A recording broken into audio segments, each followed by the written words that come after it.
Hola Juan, Buenas, Rafa. un año más estamos juntos en esta aventura llamada Luz, Conciencia y Bienestar en el balneario de Alicún de las Torres, proyecto en el que tú pusiste una semillita que se ha hecho grande Sí, que va perdurando. y que va perdurando y que confiamos que seguirá perdurando porque con amor y un poquito de agua todo crece, ¿no? Hoy queremos hablar contigo. Te seguimos la pista desde hace unos cuantos años. Hemos compartido contigo momentos fascinantes porque tú eres un experto en las energías de los espacios sagrados, entre otras cosas. Sí, es mi afición. Es una de tus aficiones. Y hemos vivido experiencias muy chulas contigo. Ahora nos traes un regalo, porque cuando alguien pare un libro titulado El legado de las sirenas, pues uno no puede estar otra cosa que alegre, porque estás abriendo un melón que llevaba mucho tiempo, pero que mucho tiempo cerrado. Hasta donde yo sé, son pocos los investigadores que han explorado en el arquetipo de las sirenas, podríamos decir. Bueno, yo más que enfocarlo como algo arquetípico, lo he enfocado como algo histórico real. Entonces, me he dedicado a indagar a partir de los templos románicos del siglo XII, principalmente en Italia y en España, donde había sirenas.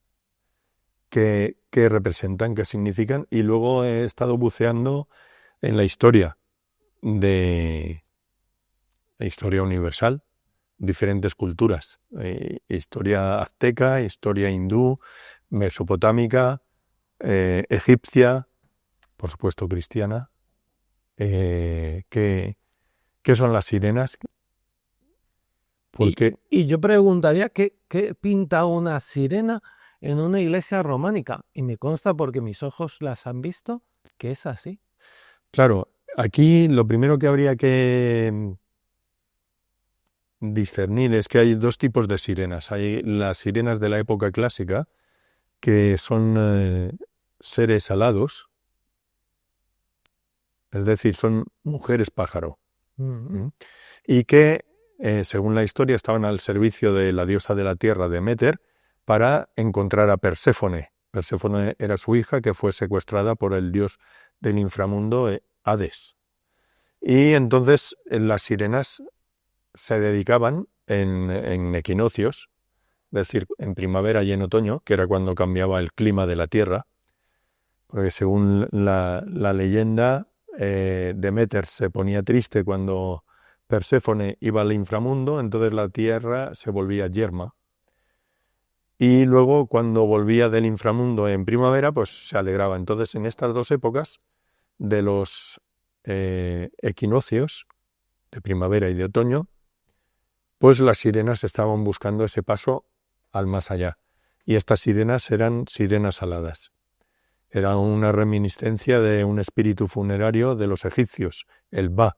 Cuando alguien moría, los egipcios consideraban que la persona pues tenía como dos partes, una material, que era el Ka, que era el cuerpo, y luego una parte espiritual, que era el Ba, que era como un pájaro con cara del difunto, que iba a las moradas celestiales y entonces volvía por la noche a dormir con el cuerpo, porque necesitaba la energía material para nutrirse. Y de ahí los griegos toman esta idea y entonces las sirenas de Ulises, por ejemplo, son sirenas pájaro, no son sirenas pez. Las sirenas pez ya existían en esa época, pero en el imaginario popular entran a partir del siglo XII, que las sirenas de los templos son sustituidas y deja de haber sirenas pájaro, o hay aún alguna sirena pájaro, pero principalmente hay sirenas pez. a partir del siglo XII, ¿no? Hay un cambio de paradigma ahí. Y bueno, eso en cuanto a los templos. Luego yo he estado mirando sirenas en todas las culturas y en lugar de tomar o sea, he cogido sirenas con varias ideas que fueran un grupo, normalmente de 8, que están organizadas, tienen una jerarquía y estas sirenas llevan un conocimiento que es revolucionario para la sociedad con la que contactan. ¿Qué papel tienen las sirenas en nuestra vida en base a esa herencia que hemos recibido? Bueno, a ver, las sirenas en la época de Mesopotamia, es decir, una de las civilizaciones que son pilares de nuestra cultura actual, ellos junto con los egipcios y también los hindús, podemos decir, también hay en Japón, bueno. ¿Qué es lo que hacen? Pues, por ejemplo, en Mesopotamia funda una ciudad, una sirena, o un sirénido, porque es un hombre masculino. Funda Eridu, que podríamos considerar la primera ciudad, como entendemos hoy, con una intendencia suficiente para sostener una población importante. Y entonces esta sirena enseña escritura, medicina, astronomía, agricultura, matemáticas, química, metalurgia. ¿Son transmisoras de conocimiento entonces? Es decir, traen un conocimiento y ese conocimiento fue tan importante que es el que genera la civilización de toda Mesopotamia, de diferentes culturas, de Sumeria, de Acadia, de Asiria. Es decir, Acadia y Sumeria, los acadios y los sumerios son herederos de Mesopotamia, pero estos sirénidos, que ellos llamaban Apgalu, son tan importantes que se siguen manteniendo en el panteón de estas otras culturas. En Egipto, por ejemplo, tenemos una ciudad que se llama Hermópolis y en esa ciudad está un templo dedicado a los dioses fundadores, que son 8. Y el principal de estos dioses, que controla la dirección norte, se llama Sobek, que es el dios cocodrilo. O sea, es un dragón o una sirena, ¿no? En el imaginario, la cola de pez se puede asociar con una cola de serpiente o con una cola de dragón, ¿no? Tal como si vais alguna vez por Italia, en los templos y ciudades etruscas hay muchas sirenas y sirénidos, tritones, ¿no? El masculino de las sirenas, el tritón, que tiene cola de pez o de reptil. ¿Y qué es lo que nos está diciendo tal proliferación? Bueno, si yo, claro, allí parafraseo a un personaje popular, James Bond, ¿no? Que dice: una casualidad, 2 coincidencia, 3 traición. Entonces, cuando aparece en tantos lugares diferentes, con tantos atributos iguales, entonces, claro, empiezas a cuestionarte que ahí está pasando algo. Por ejemplo, en la falla de Bandiagara, en Mali, los Dogon hablan de una serie de sirenas que también vienen en grupos de 8 y allí llevaron un conocimiento que era astronómico. Entonces los Dogon en Mali, un pueblo que no sabía leer y escribir, por lo menos nuestro o idiomas occidentales, en 1900 y poco, 1910, ellos ya sabían que Sirio era una estrella triple, era Sirio A, Sirio B y Sirio C. Sabían que el periodo orbital de Sirio B en torno a Sirio A es de 50 años y sabían que la densidad de Sirio B es 70.000 veces superior a la Tierra. y sabían también de los anillos de Saturno y de su órbita, es decir, tenían un montón de información que ellos sin aparatos, o sea, sin telescopios y sin poder leer revistas de astronomía, pues no podían saber. Entre otras cosas, también hasta 1950 no se fotografía Sirio B, es decir, 40 años después de haber entablado contacto con ellos. Y Sirio C no se sabe hasta después. Ellos ya lo sabían. Entonces, ¿cómo han sabido eso?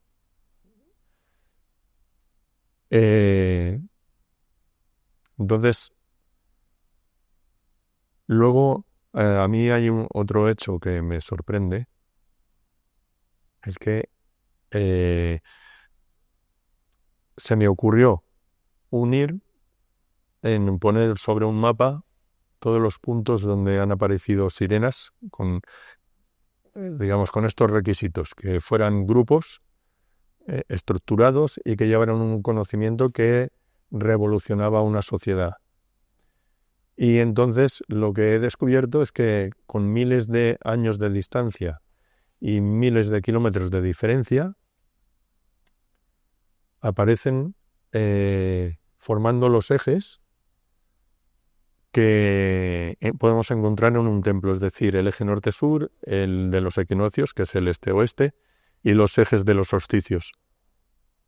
Es como si formasen una gran estructura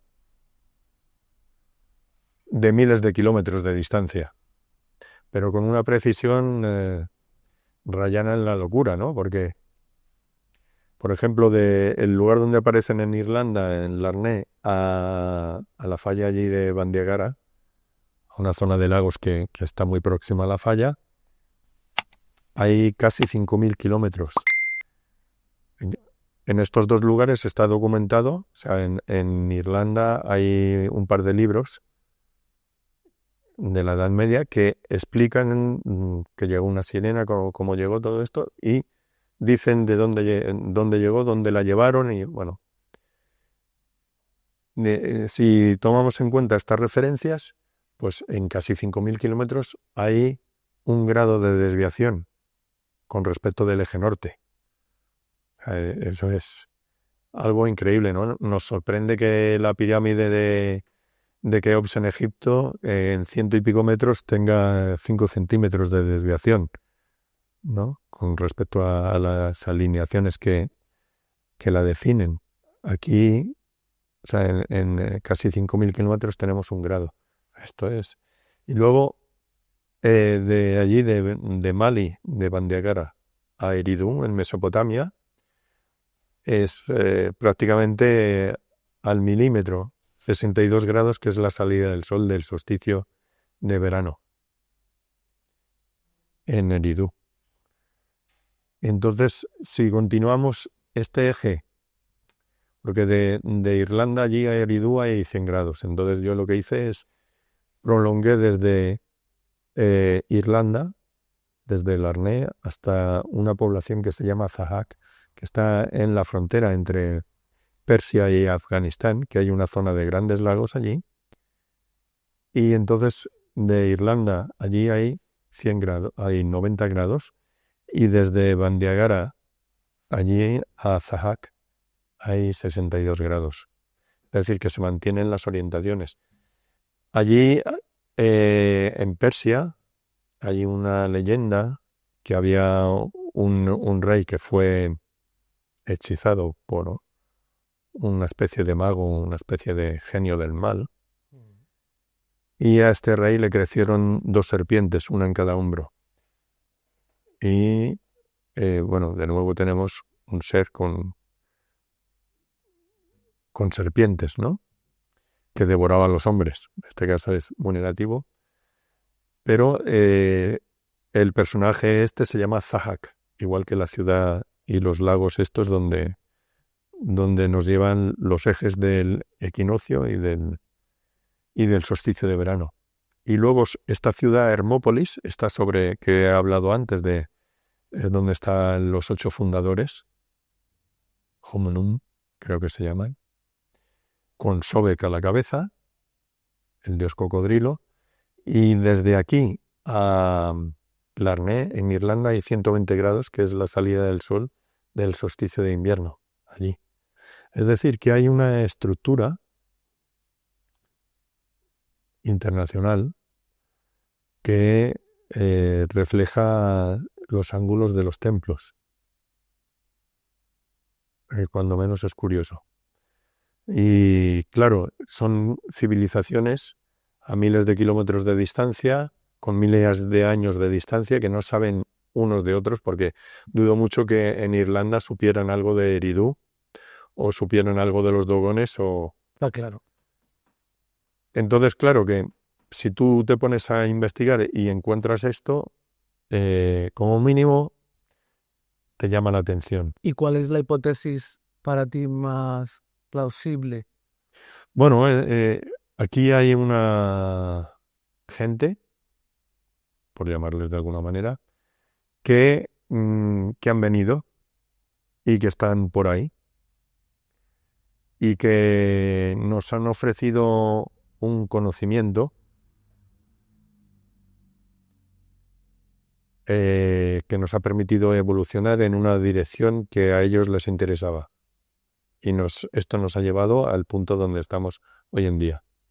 Voy a pedirte que repitas la frase. ¿Qué? ¿Cómo es la frase? Nos han aportado un conocimiento Que nos han aportado un conocimiento que a ellos les interesaba, para que nosotros nos desarrollásemos o avanzásemos en una dirección específica. ¿A nosotros nos interesaba que fuera en esa dirección? No. Tú dices que no, niegas que sea positivo para nosotros. No solo para nosotros, sino para la vida en general. Ajá. Tú mira los descubrimientos o los avances maravillosos que tenemos en los últimos 100 y pico años. Todo lo que hemos descubierto, entre comillas, todo eso es tirar piedras a nuestro tejado. Tú coges, por ejemplo, algo tan fantástico como la electricidad, y la electricidad no solo es nocivo para los seres humanos, es nocivo para la vida. Tú pones dentro del campo electromagnético a cualquier ser vivo, desde bacterias, virus, plantas, animales, personas, todos se enferman, y si le das a suficiente intensidad, todos mueren. Lo mismo pasa con las microondas, lo mismo pasa con los plásticos, con la nanotecnología, con los transgénicos. Es decir, absolutamente todo lo que hemos descubierto, los pilares de nuestro avance actual, es veneno para la vida del planeta. La vida con mayúsculas. Sí. Entonces, claro, yo dudo que la gente fuese ¿Malintencionada? tan, vamos a decir, tan tonta como para hacer cosas que fueran en contra nuestro. Hay un gran investigador de mediados del siglo XX, una eminencia, Víctor Schauberger. Tuvo la desgracia de vivir en época de guerras, entonces lo cogieron los nazis y le dijeron: o trabajas para nosotros o te matamos.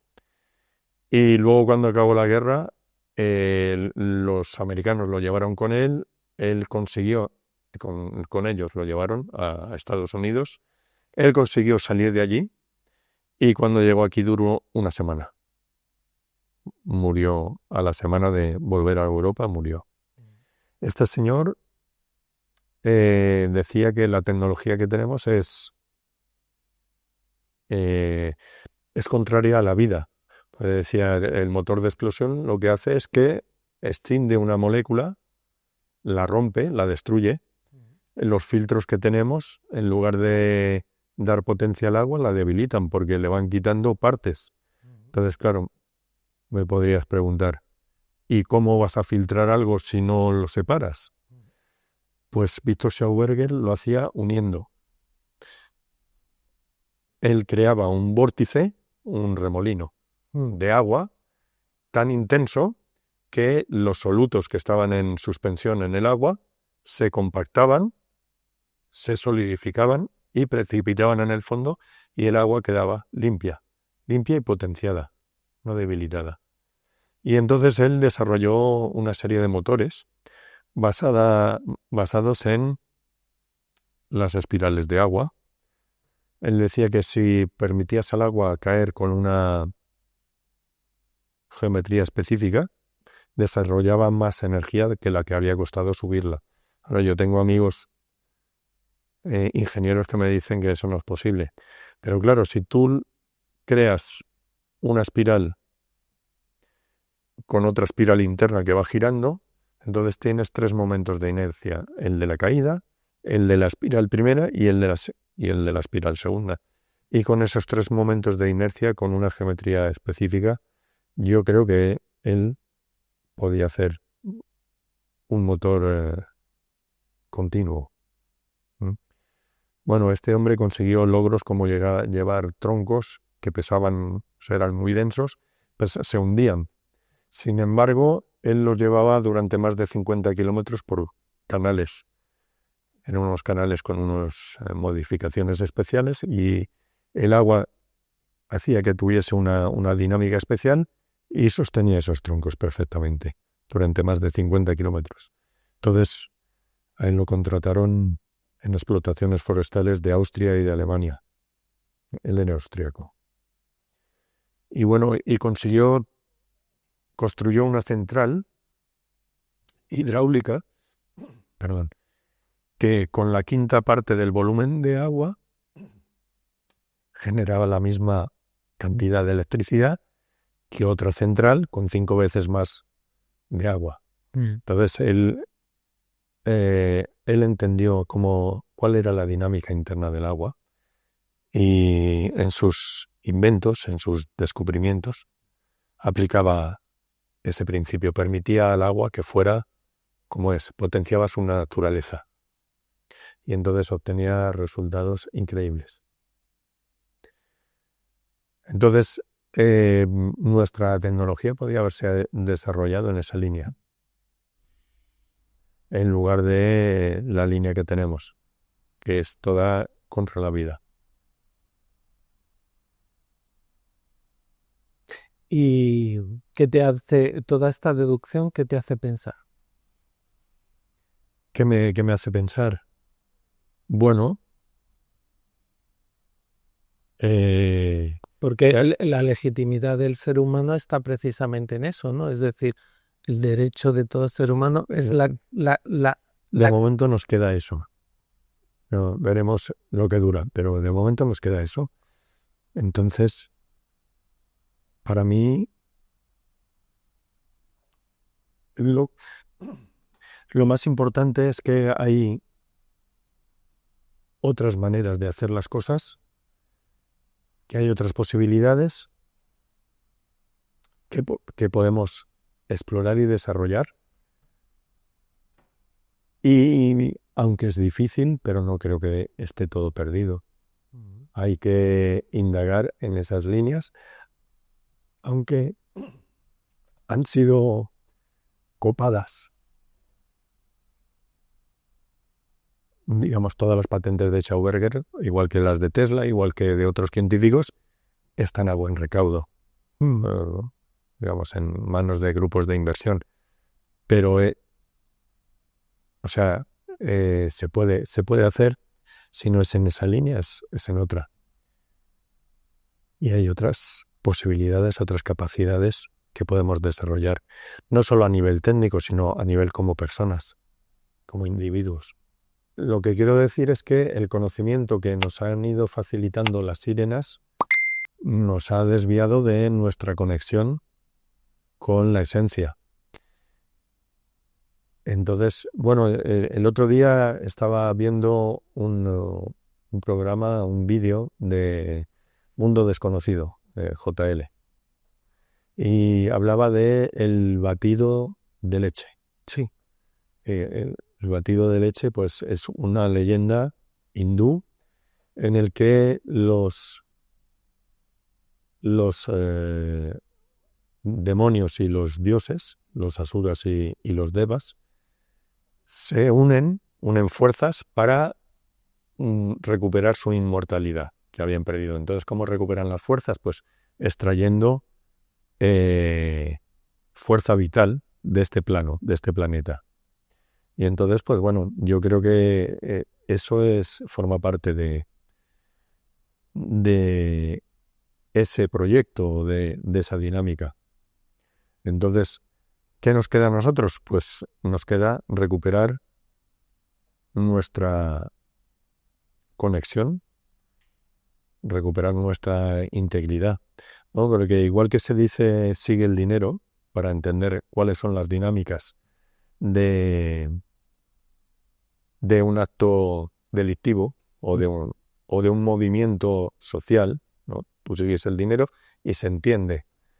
Si no, parece un galimatías. Entonces aquí, en lugar de seguir el dinero, sigues el flujo de energía-conciencia, ¿no? Este binomio.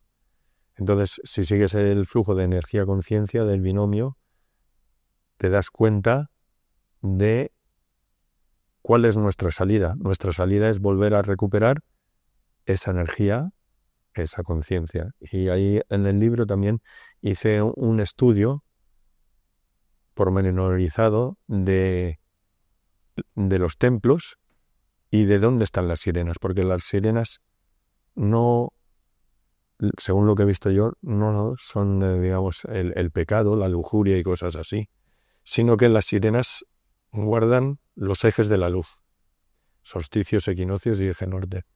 Entonces lo que me puse a estudiar es, bueno, ¿por qué tanta obsesión por estar en un lugar que desde donde está la sirena, pues por ejemplo en Sant Pere de Lligants, el primer templo que estudié que está en Gerona,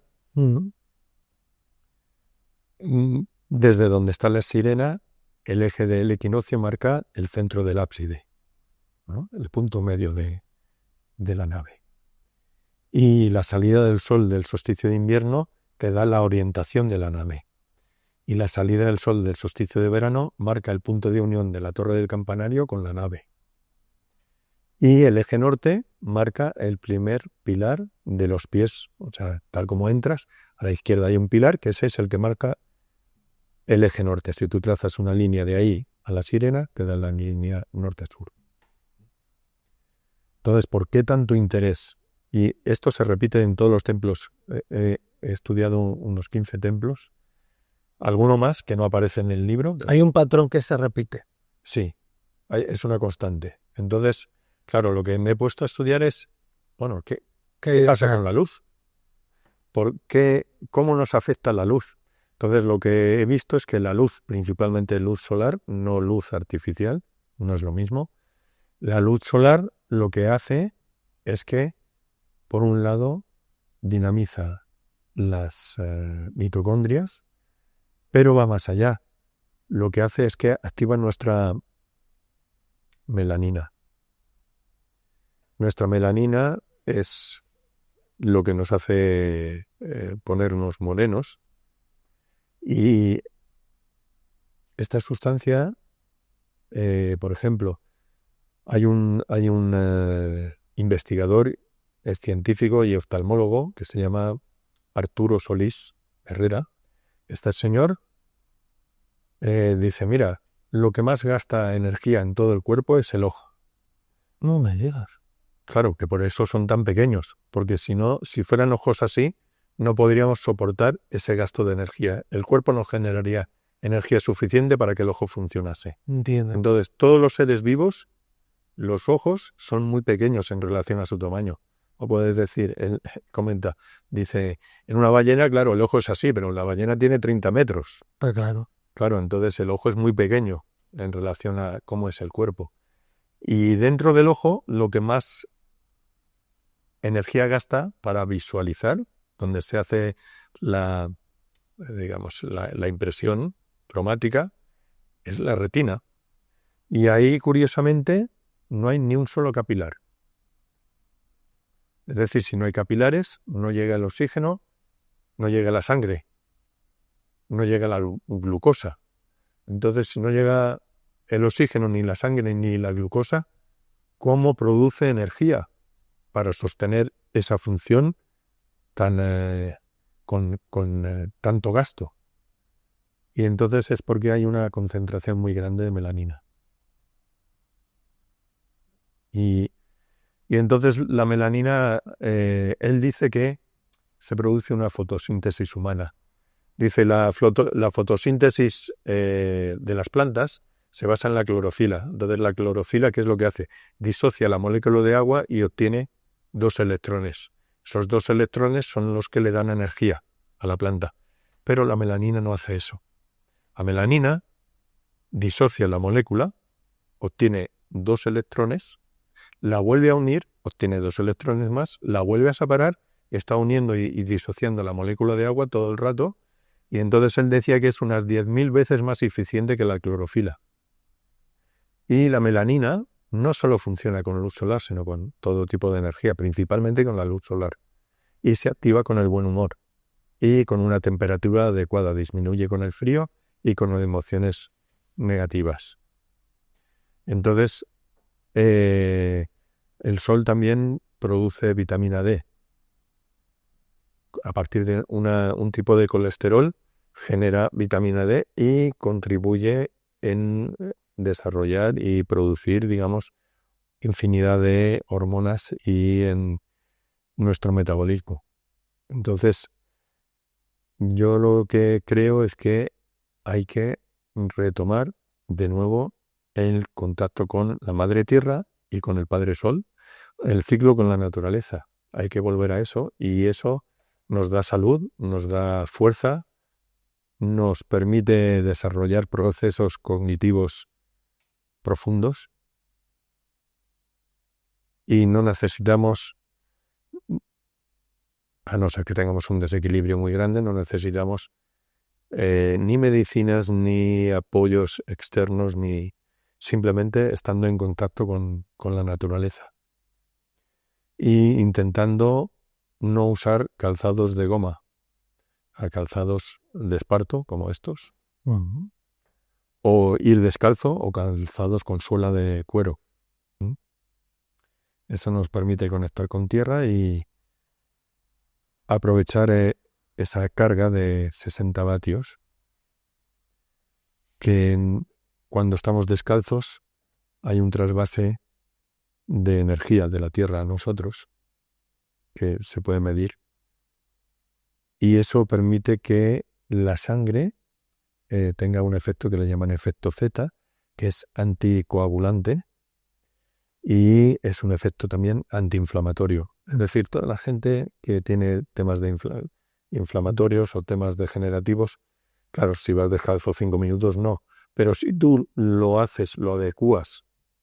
Lo integras. Si lo integras en tu día a día, pues, si tienes los pies sensibles, pues puedes utilizar eso, un calzado de esparto o calcetines de lana o de algodón, seda, lino, es decir, tejidos vegetales, no de corcho o madera, ni de goma, ni de plástico, porque todo eso es aislante. Entonces, bueno, también cuando empiezas a estar en contacto con la naturaleza, con el sol, se despiertan otras capacidades, se despiertan otras posibilidades de nuestro ser, que si estamos en una ciudad, en un piso, en el día a día, están aletargadas. Entonces, esos ejes de solsticios, equinoccios, eje norte, es por donde circulan los flujos principales de energía. Entonces, podemos conectar con eso, estar cuando hay solsticios, equinoccios, estar atentos a eso, intentar conectar con el amanecer o el ocaso. Cuando el sol, si hay gente que es sensible, entonces cuando el sol está a menos de 30 grados, la emanación de rayos violeta, ultravioleta es menor, entonces no quema. Y si el sol está a menos de 10 grados, incluso puedes, con cuidado, puedes mirar el sol cuando está muy bajo, que está tocando el horizonte. Si tú miras al sol y luego miras a los lados, verás que no te deslumbra. Entonces, en esos momentos, tú puedes tomar el sol, puedes ir entrenando tu cuerpo y desarrollar lo que Carlos y Ricardo Stroh llaman el callo solar, que es una capacidad que tenemos todos de aguantar una irradiación solar. Pero claro, si te pones directamente a las 12 del mediodía te vas a quemar. Pero si tú empiezas cuando el sol no tiene mucha intensidad, el cuerpo se va acostumbrando y también el cuerpo se va desintoxicando, porque lo que ocurre es que cuando el sol incide en nosotros, en la piel directamente, si llevamos ropa, pues menos, pero lo ideal sería que tocase nuestra piel desnuda, se produce una reacción de desintoxicación del cuerpo. Entonces, si hay una toxemia elevada, cuando se produce esa desintoxicación, va a haber erupciones cutáneas, va a haber enrojecimiento, y una vez que, si no es tan fuerte ese proceso, entonces se van liberando las toxinas poco a poco, y cuando ya nos exponemos más adelante a un sol más fuerte, entonces podemos aprovecharlo sin problemas. En definitiva, y escuchándote, invitas a la gente a conocer, a buscar, a investigar, Sí, a no quedarse con una primera claro. opinión o con un discurso alta o muchas veces repetido, que tengan instinto crítico y que sean inquietos. Claro. Normalmente cuando hay un dogma o hay algo establecido como esto de las sirenas son el pecado y la lujuria, repetido hasta la saciedad, eso está tapando algo. Entonces hay que Ir más allá. Claro, ir más allá de la primera barrera. Y entonces, bueno, empiezas a investigar y ves, en mi caso he visto que en todos los templos que he investigado, que he mirado, todos de una u otra manera reflejan eso. Entonces, claro, lo siguiente es, ¿por qué reflejan esto?